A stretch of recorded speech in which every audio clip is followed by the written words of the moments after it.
Timing madam, West Bengal ಮತ್ತು Tamil Nadu elections ಮುಂದಿಟ್ಕೊಂಡು ಒಂದು ವಾರಕ್ಕೆ ಎಲೆಕ್ಷನ್ಸ್ ಆಗುತ್ತೆ ಅಂದಾಗ ಈ ಹಿಂದೆ ಇನ್ನೂ ವಿಶೇಷ ಅಧಿವೇಶನ ಮುಗಿದು ಇನ್ನೂ ಒಂದು 15 ದಿನನೂ ಆಗಿಲ್ಲ, ಒಂದು ನಿಮಿಷ ಆಗಿಲ್ಲ.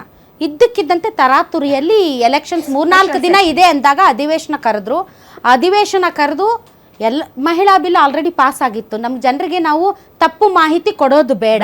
ಭಾಳ ಜನ ಅನ್ಕೊಂಡಿರೋದು ಮಹಿಳಾ ಬಿಲ್ಗೆ ಎಲ್ಲರೂ ವಿರೋಧ ಮಹಿಳಾ ಬಿಲ್ 2023 ಸೆಪ್ಟೆಂಬರಲ್ಲಿ ಪಾಸ್ ಆಗಿತ್ತು. ವಿರೋಧ ಪಕ್ಷಗಳೂ ಕೂಡ ಅದನ್ನು ಅಂಗೀಕಾರ ಮಾಡಿದ್ವು, ಅದಕ್ಕೆ ಮತವನ್ನು ನೀಡಿದ್ವು. ಅದನ್ನು ಯಾರೂ ವಿರೋಧ ಮಾಡಿಲ್ಲ. ಮಹಿಳಾ ಮೀಸಲಾತಿ ಬಿಲ್ಲನ್ನು ಯಾರೂ ವಿರೋಧ ಮಾಡಿಲ್ಲ. 2023ಕ್ಕೆ ಸರ್ವಾನುಮತದಿಂದ ಬಿಲ್ ಪಾಸ್ ಆಯಿತು. ರಾಷ್ಟ್ರಪತಿಗಳ ಅಂಕಿತ ಕೂಡ ಬಿತ್ತು. ಆದರೆ ಅದೇ ಬಿಲ್ಲನ್ನ ಇವತ್ತು ವಿಂಗಡಣೆ ಅನ್ನುವಂತ ಒಂದು ಷರತ್ತನ್ನ ಸೇರಿಸಿ ಅದರೊಳಗಡೆ ತುರುಕಿ ಮತ್ತೆ ತರಾತುರಿಯಲ್ಲಿ ಮಂಡಿಸಿದ್ದಾರೆ. ಈ ಕ್ಲಾರಿಫಿಕೇಶನ್ ಜನರಿಗೆ ಹೋಗ್ಬೇಕು. ಸೊ ಈ ತರಾತುರಿ ಯಾಕೆ ಮೇಡಮ್? 2029 ಬರುತ್ತಾ ಮಹಿಳಾ ಮೀಸಲಾತಿ? 2029